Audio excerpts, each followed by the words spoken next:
right, so this is the first episode of what hopefully will be an ongoing conversation between myself and my good friend Michael Watson from Brisbane, Australia. Hmm. And for our first talk, I thought that we would discuss how you came to social credit, Michael, and Hmm. also what is it about social credit that you find enticing, interesting, um, hopeful, what things make sense to you. So to start with the first question then, how did you come to awareness of social credit? I should mention when we talk about social credit, of course, we're talking about the economic, financial, and political ideas of the British engineer Clifford Hugh Douglas, and this has absolutely nothing to do with the totalitarian monitoring program that has just been introduced by the Chinese government and has been dubbed social credit. So Chinese social credit and real social credit, Douglas social credit, are completely different things, and in fact you might as well even just regard the Chinese version as the opposite of real social credit, Douglas social credit. So with that clarification, go ahead and tell us a little bit about how you came to knowledge of Douglas social credit. Well, Oliver, it started in 2015 when it was a time of great trial and distress for me for a number of reasons. I had just in the early part of that year, I had suffered a relationship breakdown with a woman that I was seeing at the time, and I had also was suffering from what you would call underemployment and financial insecurity. Um, I was working two part-time jobs, both casual. Their hours very fluidic. They varied from week to week depending on how much work or business there was. And I was in need of stable full-time employment so that I can have a stable full-time income that was guaranteed, and I wasn't sort of flying by the seat of my pants. Right. So then so that I could build a future for myself. Um, and so. Um, So, and then later in that year, 2015, I had ended up losing one of the part-time jobs I had that I'd gotten a couple of years earlier. And that was another big blow to me that year. So, through all those difficulties and problems, most of them really um, economic-based, economic problems. I begun to realize, or had realized, or come to the conclusion for quite a long time, even a few years, that the current economic, political, and financial system that we're living under is deeply flawed and deeply unjust and cruel towards those, especially those who are I suppose, not favoured by the system, so to speak. So what sort of problems are you talking about there? What sort of chronic difficulties sort of illustrate the just how dysfunctional the current system is? Well, there's there's the lack of jobs, unemployment, situation where you've got 30 to 100 people applying for one job advertisement. We've also got the problem of underemployment today, which is an even bigger problem than unemployment, where people are on casual, part-time employment basis, where the income is not stable, it's very fluidic. You're not even guaranteed a job, in the next month or the next week. That's very, very common common thing now.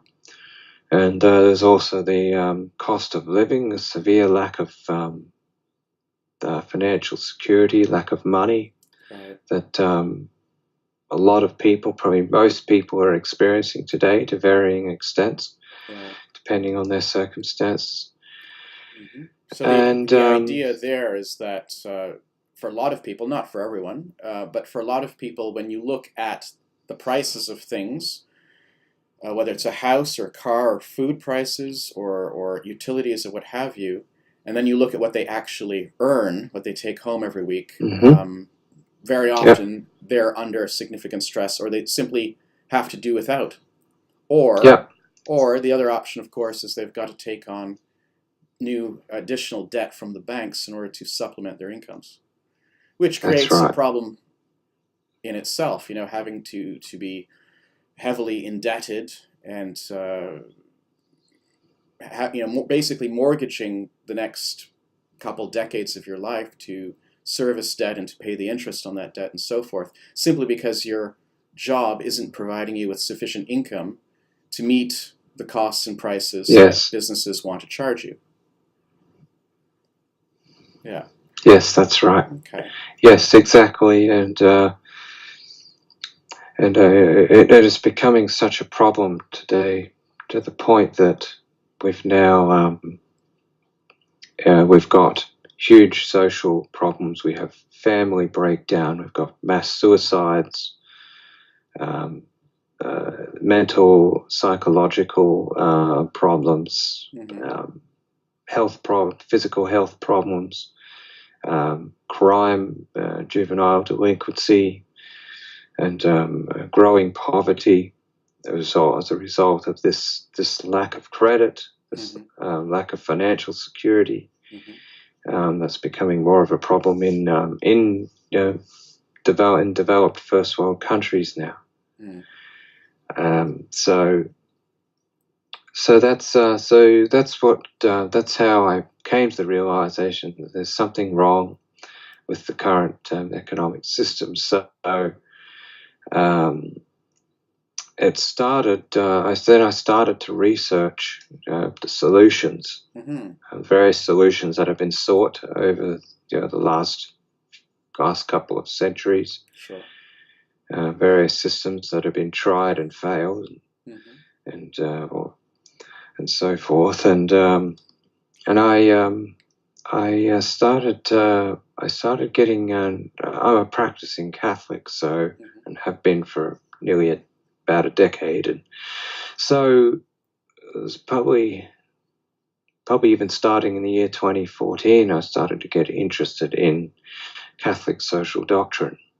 Right. It's a body of teachings by the popes and the Catholic Church that speak on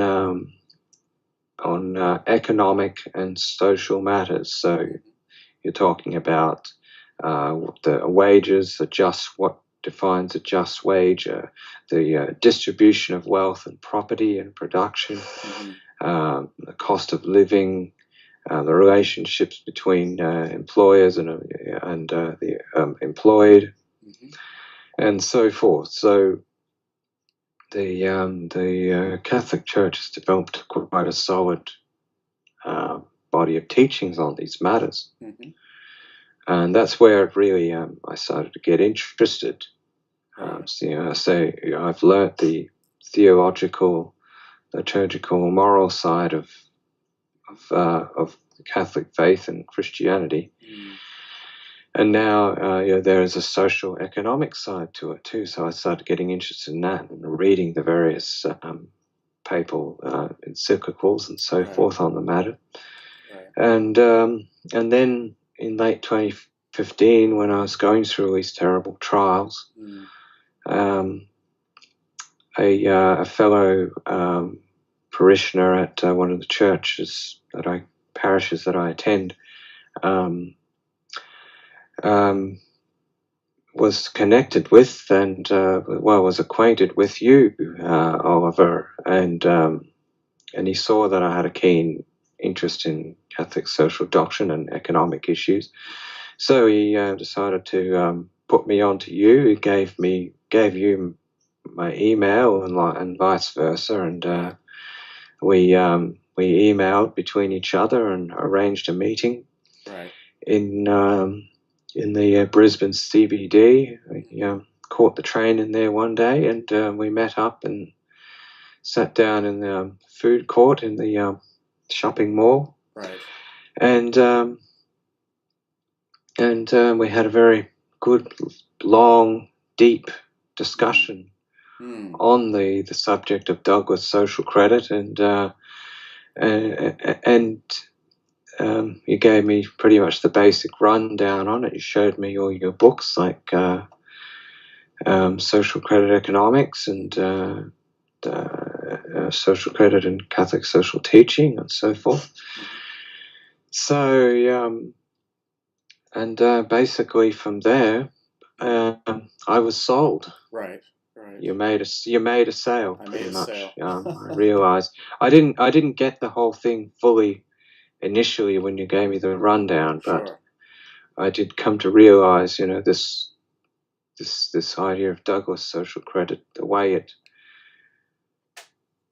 it deals with the economic problem, with the financial, like problems with the financial system and the economic system, and employment and unemployment and underemployment and technological automation of jobs, the way it directly deals with all those issues, it just made so much sense, and it is the best means of reforming the economic and monetary system to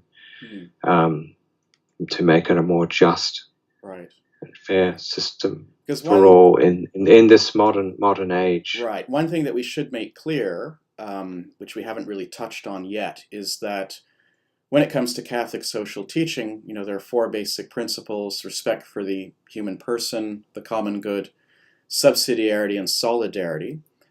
And the Church doesn't actually provide any concrete economic models and say, well, this is the particular economic model that we should have. The Church gives very broad principles and gives some examples of how these principles could be applied, but it's still left up to the laity to, working together with other people of goodwill, to sort of discern which concrete model, economic model, is actually going to be effective and efficient in incarnating the principles that the Church has enunciated, right? Yes. So it's one thing to understand and appreciate what the Church is saying in terms of a general orientation for economic and social matters. It's then another thing to figure out, okay, which concrete setup is going to incarnate those principles and deliver satisfactory results, so that we actually have an economic order that could be called, or a financial order that could be called, Christian. Right? So there are various options out there, right? You've got some Catholics who, I think they're quite erroneous. I think they don't even properly understand Catholic social doctrine, but they'll defend things like libertarianism and sort of just let the free market do whatever it wants, and that will sort of maximize wealth. And we're not opposed to the free market, but the free market does have to be regulated. Yes, that's right.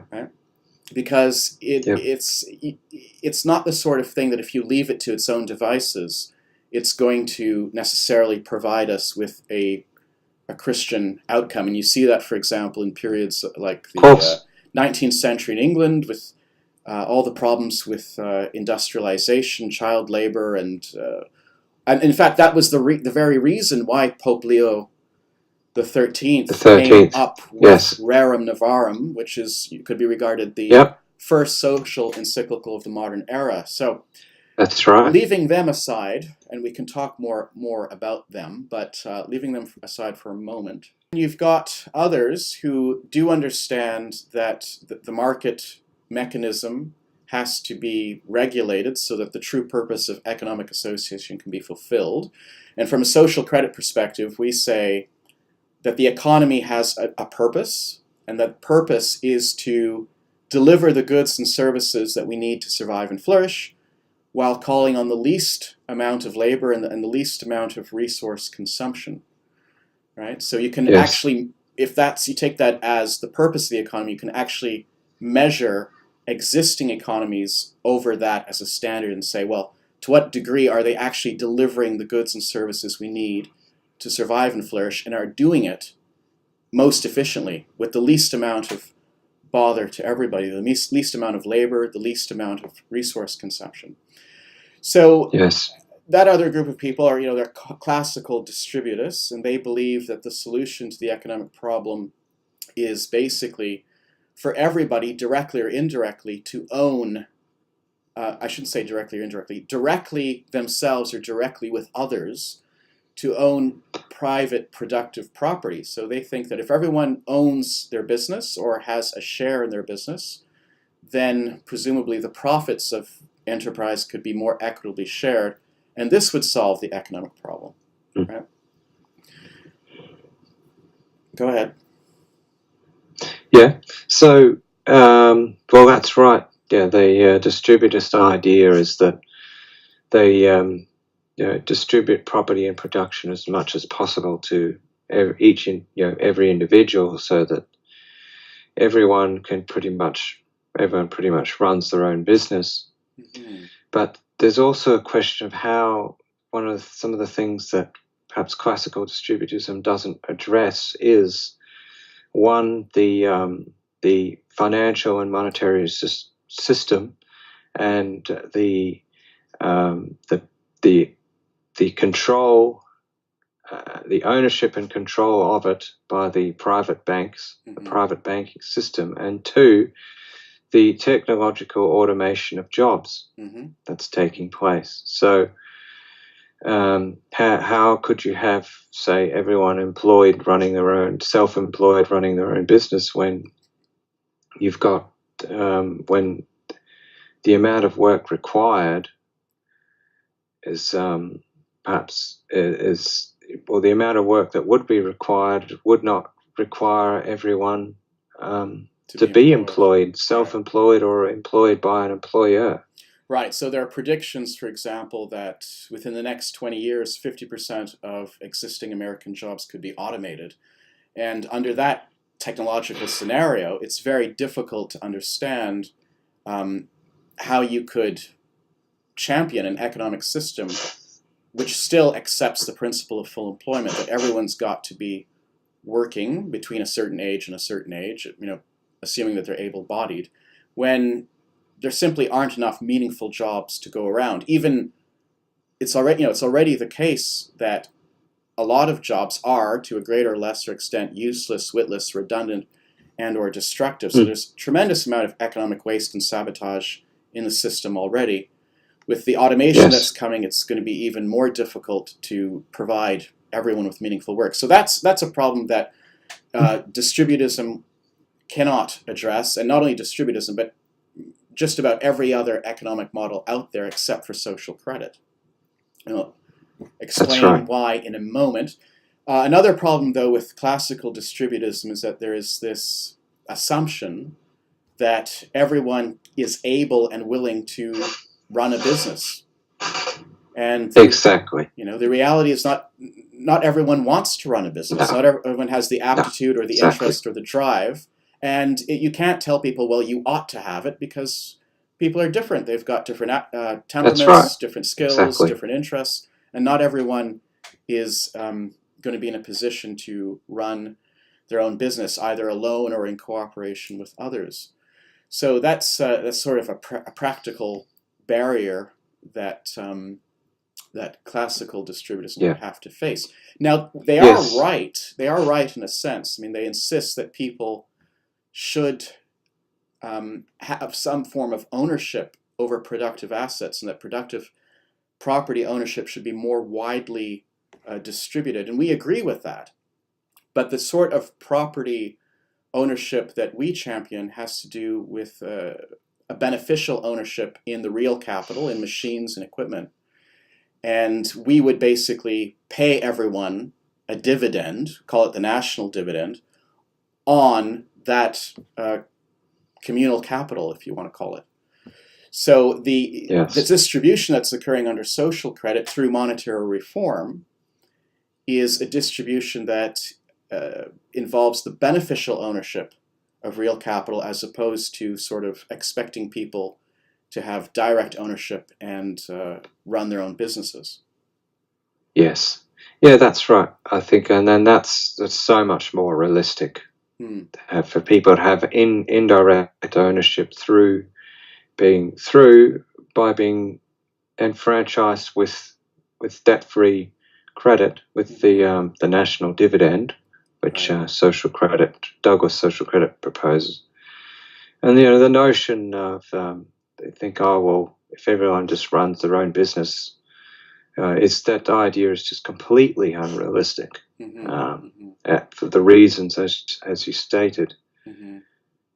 Since obviously not everyone does, or is able to run a business, Right. and that's how it's been throughout all history, Mm. and that's how it always will be among human Right. beings. Right. So this national So dividend that we're talking about, it's very important to make it clear that it's sort of like a universal basic income. Everyone would get it regardless of employment status, but it's fundamentally different on at least 2 points. One is that the financing is completely different. So we're not talking about financing the dividend within the parameters of financial orthodoxy, let's say, which would require yes, redistributive taxation or increasing public indebtedness. Rather, what we suggest is that an organ of the state, call it a national credit office, could, through monetary policy adjustments, create the money to fund this national dividend as debt-free credits and distribute it to yes, everybody, right? And that would solve this problem with technological unemployment, increasing automation, because everyone would get this dividend. So if a person loses their job because they've been replaced by a machine, they nevertheless would retain access to goods and services because they would be given an income delinked from work.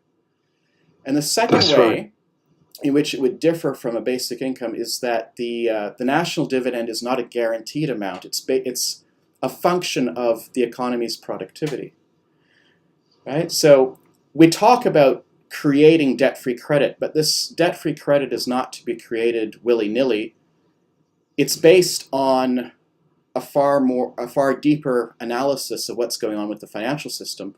Douglas, who we mentioned before, who was the founder of social credit, he identified that there is a discrepancy between the rate at which costs and prices are generated under existing banking and cost accountancy conventions in the industrial economy, and the rate at which those same processes are simultaneously distributing income to consumers in the form of wages, salaries, and dividends. So there's what we call the gap. And right now we fill that gap by going to the private banking system and getting consumer loans. It could be mortgages, car loans, personal loans, lines of credit, credit cards, etc. Or we get the government to borrow money from the private banking system and spend it on public works or other government activities, or we expect new businesses to start up or existing businesses to continually expand production, hence the emphasis on continual growth. And it's very important that people understand that the private banking system literally creates the vast majority of our money supply, right? Notes and Yeah, coins that are, let's say, minted by government authorities, printed by government authorities, are only a very small percentage of the money supply, say 3 to 5%. And the bulk of the money supply actually exists in the form of intangible numbers, bank credit, and that is created every time a private bank makes a loan or a purchase, right? So we've got this gap. Right now we fill this gap with continual increases of debt money, right, through various loans from the private banking system. And the social credit idea is, in lieu of that compensatory debt, we could prohibit that and simply fill the gap with state creations of debt-free credit sufficient to fill the gap. We don't want to overshoot the gap, as that would cause demand inflation, but just enough to fill it. And since the gap can't be filled unless the goods and services are being distributed to consumers, that money needs to be injected to consumers directly, which would be the national dividend, or on their behalf, which is, of course, the second major proposal that Douglas came up with, the compensated price, right? Mm-hmm. So that Yeah. explains a little bit more about what the social credit solution to our economic ills are. And well, this I think leads us into the second thing I was going to ask you about. What do you find attractive about social credit, or what do you find hopeful about it? Why do you think that this is, in fact, the correct solution? Well, there's probably two things I find most attractive about it. Is one, the national dividend, Mm-hmm. which will provide everyone, whether rich or poor, or employed or unemployed, a basic level of financial security. Mm-hmm. So that they need not worry about where to get their next meal or where they're going to live Right. next week or the next day. So there's Without universal economic security. That's right, exactly. And it also will deal with the modern problem we have now with technological automation replacing humans and jobs, which is coming whether we like it or not. Mm-hmm. And by granting everyone this universal economic security with the national dividend, it will it will really free people from it will decouple financial security from necessarily having a job, although work and employment is still very important. And that there needs to be employed as many people as necessary to provide everything the country needs. If everyone is enfranchised with the dividend, then they not only will have financial security, but they will also be free to pursue interests, hobbies, causes, or certain occupations, or the arts, or crafts, or various things that are outside of the formal paid employment, the formal economy, or at least things that are not supported by the formal economy or paid work. So they can pursue all those things without risking destitution. Right. So it also means that with the technology doing more and more of the work, and with less and less people required to be working as many hours as we really need to be, which should be a lot less than what it is now, we will all of a sudden have all this leisure time. Right. And since leisure is the basis of culture, as Joseph Pieper says, a German philosopher, people will be able to cultivate themselves, their own gifts, their own real talents, and interests, and yes. Well, that's a good things they're most point there, disposed to. because very often people under the existing system, they're forced into certain jobs that really don't suit them. That's right. They've got to make a living somehow, and they may end up doing things that they really don't enjoy or don't really have any aptitude for. And that, of course, is going to have a negative effect on productive activities if people are working in various industries, but their minds and their hearts aren't in what they're doing. But besides that, there's the human cost. I mean, how many emotional, psychological, physical illnesses can be traced back to stress? And how much stress can be traced back to trying to force a square peg in a round hole? Exactly. So, Causes enormous social and psychological mental problems that that this current, what I call, servile worker state. The policy of full employment nowadays is so destructive towards people, individuals, families, and even civilization. Right. Because of the stresses and strains and misery that it imposes on us. Okay. So under social credit, that's one of the sort of the advantages of social credit, that if we, through monetary reform, alter the financial system to make it an honest system so that it accurately reflects our physical potential to create wealth and our actual physical wealth existing, then we can replace the policy of full employment with a policy of the minimum employment necessary, right? Which is efficiency. Economics is supposed to be about efficiency, and what could be more efficient than only employing as many people, as many hours as is necessary to get you what you need and want, right? Yes. And one of the problems or criticisms we would make of the economic tradition is this idea that wants are infinite and that people can't be satisfied, when in fact, there are only so many meals you can eat. I mean, there's a physical limit to it. There are only so many clothes you can wear. You can only wear so many shoes, Imelda Marcos notwithstanding with her 5,000 pairs, but even she had a definite limit. That's right. Right? You can only occupy meaningfully so much space, right? And so there are all these limits on what you actually can meaningfully consume.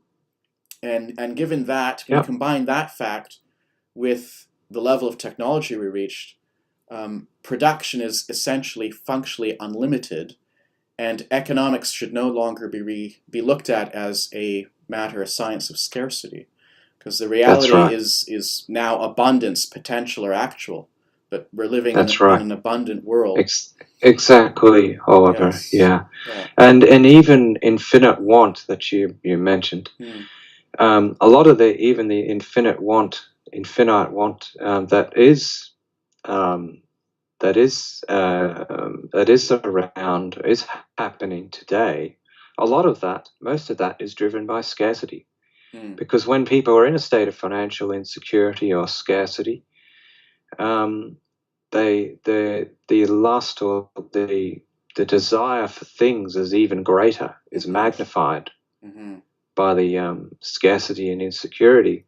So you find that people, perhaps when they do get money, they do want to go out and buy as many frivolous things as possible. Yes. Otherwise, with people who are enfranchised and financially secure, they've got everything they need, and they're far less desirous of things. Just excess. And you can see this. You can see this among rich people, wealthy people today. People who have been rich for generations. That's old money, like say aristocracy or landed families and so forth, as opposed to the nouveau rich, the new money. If you find that the nouveau rich people tend to be far more materialistic and desirous of things than, say, the old money families, because they've been enfranchised and secure for so many generations. There's no pressing need to want things. So the basic idea there is that when people's authentic needs are not fulfilled, they often end up desiring all sorts of things that are excessive and don't meet their needs at all. Yes. As a sort of some kind of compensation that they're trying to achieve. Okay, so we have the replacement of the policy of full employment with the policy of the minimum employment necessary, made feasible by this proposal of a national dividend. And the balance then would mean increasing leisure, more free time for people to choose how to spend their time. There's, if people are concerned about work, there's plenty of meaningful activities for people to engage in outside of the formal economy. Right? Absolutely, absolutely, Oliver. There's a whole beautiful world out there of things you could do outside of the formal paid Right. economy. Okay. So, Are there some other things about the sort of the social credit solution that were very appealing to you, given your background and both your personal background and also your intellectual background in research? yeah, yeah. Oh well, there's two things I found very interesting. The second one was the idea of um, the of nations having their own financial and monetary independence, which Douglas social credit would provide to a nation. So, Mm-hmm. giving a nation control over its creation and distribution of its currency, its credit, Mm-hmm. and that is far more critical to a nation's independence than, say, even political independence. Right, right. Well, without Because if financial at the end of the sovereignty, there's day, nothing. Right? that's Without it. without Without financial financial sovereignty, sovereignty, there can't it's be any yeah, other form of sovereignty. Right?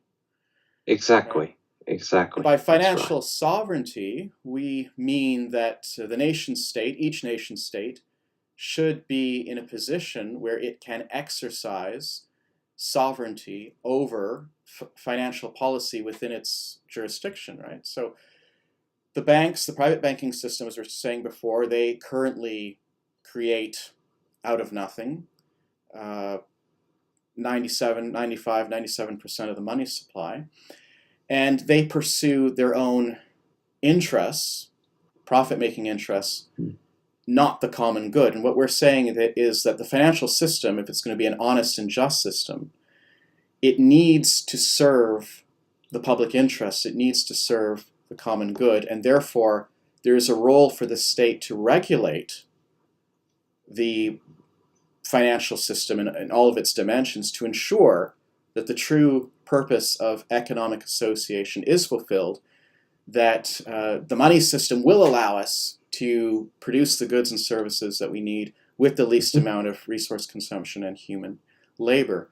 So we're not, Yeah. of course, talking about nationalizing the banks. We still would have private banks under social credit. But the policy that those banks serve would have to be a different policy from the one they're serving at present. And also, there of Mhm. course would be a role of this. There'd be a role there for the state to create Mhm. the compensatory credit that's necessary to balance the flow of incomes with the flow of prices, and to make the financial system self-liquidating.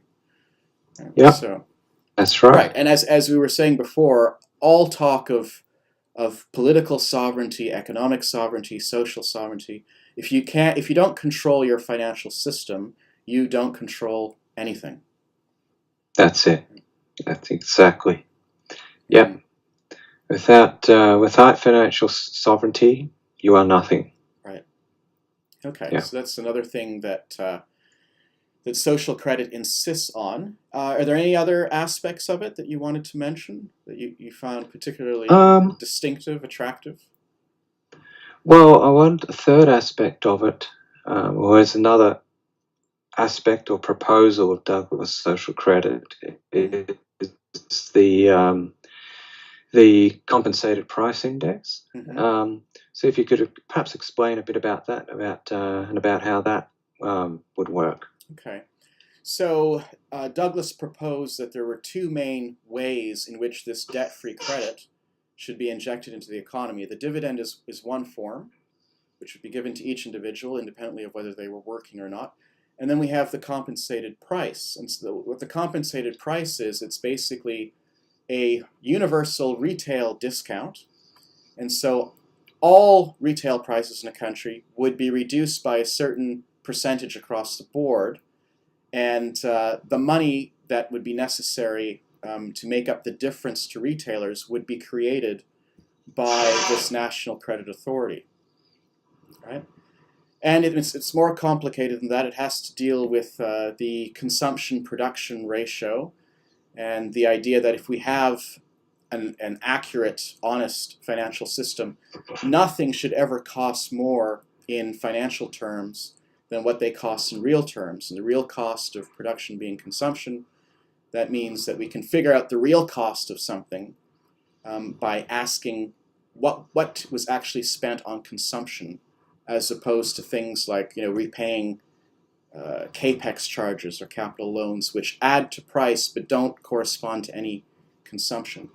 So depending on what the consumption-production ratio is in a country at any given time, let's say it's 3/4, then the discount would be 1/4, would be 25%, and all retail prices would be lowered by 25%, and that would therefore increase the purchasing power of people's regular incomes, their wages and salaries, if they're employed, and also increase the purchasing power of the dividend, because well, the dividend has remained the same, prices have come down, right?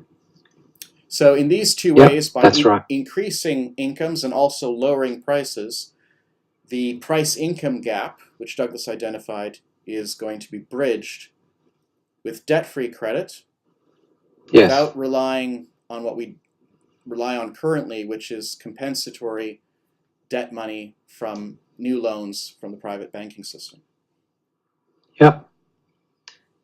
Sounds good to me. So the compensated price index, it would just make the dividend and wages and thus people's purchasing power go much further. That's right.